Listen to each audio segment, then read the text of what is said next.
মাংসের মধ্যে অল্প নুন, ধনে গুঁড়ো, জিরে গুঁড়ো, আদা রসুন বাটা, কাশ্মীরি লঙ্কা, ঝাল লঙ্কা, অল্প গরম মশলা গুঁড়ো দিয়ে মেখে রেখে দেবো 15 মিনিট মতো। যারা আমার চ্যানেলে নতুন এসেছেন তারা প্লিজ সাবস্ক্রাইব করবেন। রান্নাটা ভালো লাগলে লাইক করবেন, শেয়ার করবেন।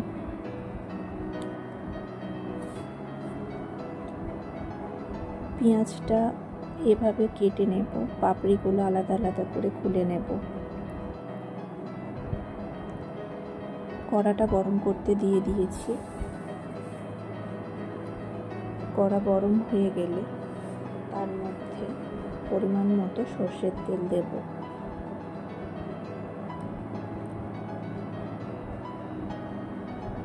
তেলটা বেশ ভালোভাবে গরম হয়ে গেলে ওর মধ্যে পেঁয়াজ আর গোটা গরম মশলা দিয়ে দেব।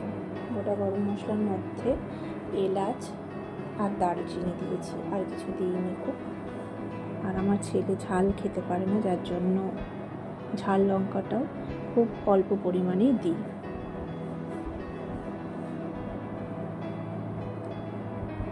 ভালো করে নেড়ে অল্প করে নুন, ধনে গুঁড়ো, জিরে গুঁড়ো, লঙ্কা গুঁড়ো দিয়ে দেব। দিয়ে ভালো করে পেঁয়াজটা কষিয়ে নেব। তার মধ্যে মাংসটাও দিয়ে দেব। মাংসটা ভালো করে নাড়াচাড়া করে চাপা দিয়ে দেব। আগে নুন দেওয়া আছে যখন ম্যারিনেট করেছিলাম, যার জন্য নুনটা খুবই সামান্যই দিয়েছি। আপনারা যেমন স্বাদ পছন্দ তেমন আপনারা দিয়ে নেবেন। কিছুক্ষণ পরপর ঢাকা খুলে কষিয়ে নিতে হবে।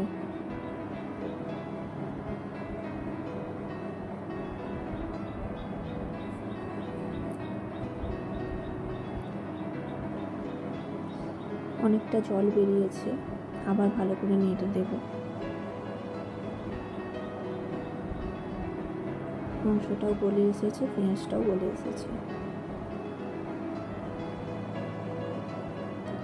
আবার চাপা দিয়ে দেব। এভাবে তেল ছেড়ে এলে সামান্য জল দিয়ে নাড়াচাড়া করে ঢাকা দিয়ে কিছুক্ষণ ফুটিয়ে নিলেই হয়ে যাবে। আমার চ্যানেলটি আপনারা সাবস্ক্রাইব করবেন। রান্নাটা ভালো লাগলে শেয়ার করবেন, লাইক করবেন, কমেন্ট করবেন।